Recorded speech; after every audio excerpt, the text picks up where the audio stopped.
Hey everyone! Welcome back to New Episode English Podcast. Today, we're diving into a question we've all asked ourselves at some point. Why do we forget things so quickly? Yeah, like, have you ever read something, felt like you totally understood it, and then poof, it's gone from your brain, like it never existed? Oh, all the time. And honestly, I don't think we're alone. Our memory is becoming more fragile than ever. We forget names, details, and even what we had for breakfast. Right? But here's the thing, there's actually a reason behind it, and it has a lot to do with the way we live today. Exactly. So, let's talk about it. Why do we forget so fast? And more importantly, how can we start remembering again? Okay, first things first, our brains are designed to forget things that seem unimportant. And in a world where everything is just a Google search away, our brains have kinda stopped trying. Yeah. When was the last time you actually memorized a phone number? Or directions to a place without using GPS? Probably when I was a kid. Same. And that brings us to something called the Google effect. Yeah, scientists call it digital amnesia, which basically means that because we rely so much on our phones and computers, our brains just don't bother storing information anymore. Instead of remembering something, we just remember where to find it. And it's not just search engines. Social media, constant notifications, and multitasking, all of it overloads our brain and makes it harder to commit things to long-term memory.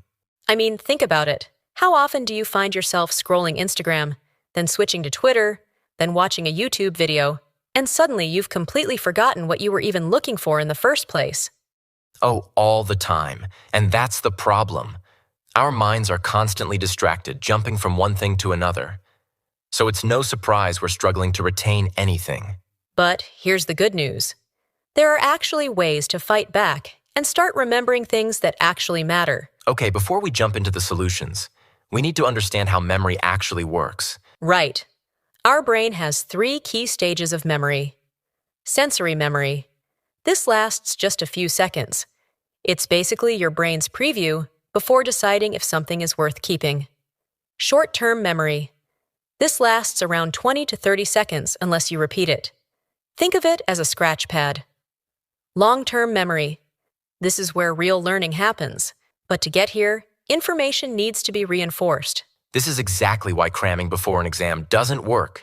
You overload your short-term memory, but since you don't reinforce it, poof, it's gone.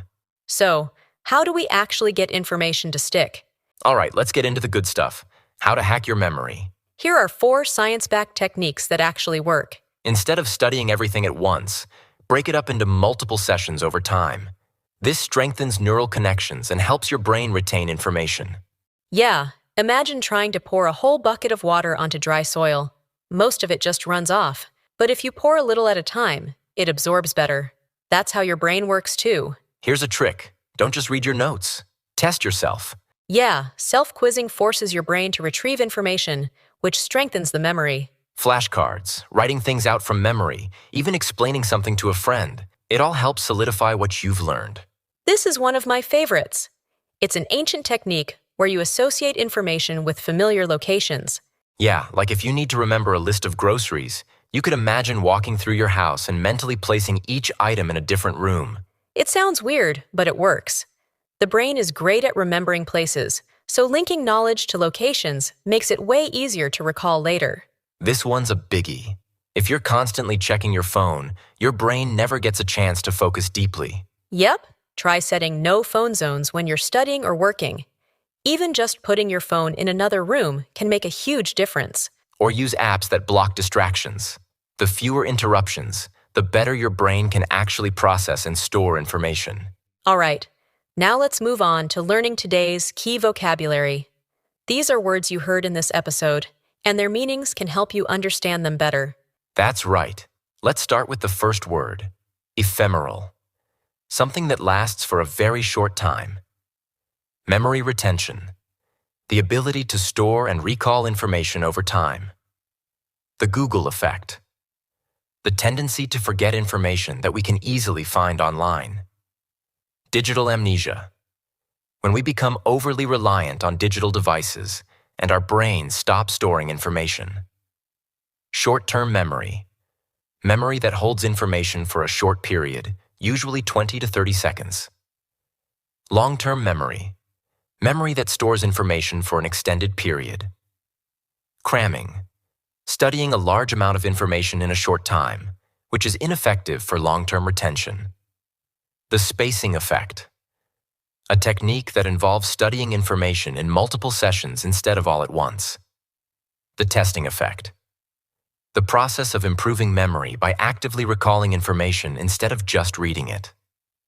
The method of loci, a technique that involves associating information with familiar locations.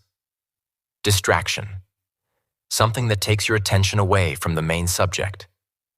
Focus mode, a state of deep concentration without interruptions, usually achieved by minimizing distractions. Neural connections, the pathways in the brain that store and retrieve information. Outsource memory, relying on external sources, such as phones and computers, instead of remembering information ourselves. If you want to remember these words better, be sure to use them in your daily conversations or notes. Exactly. And right now, you can pick one of these words and write a sentence using it in the comments. That's great. So, that's it for today's vocabulary segment. We hope you found it useful.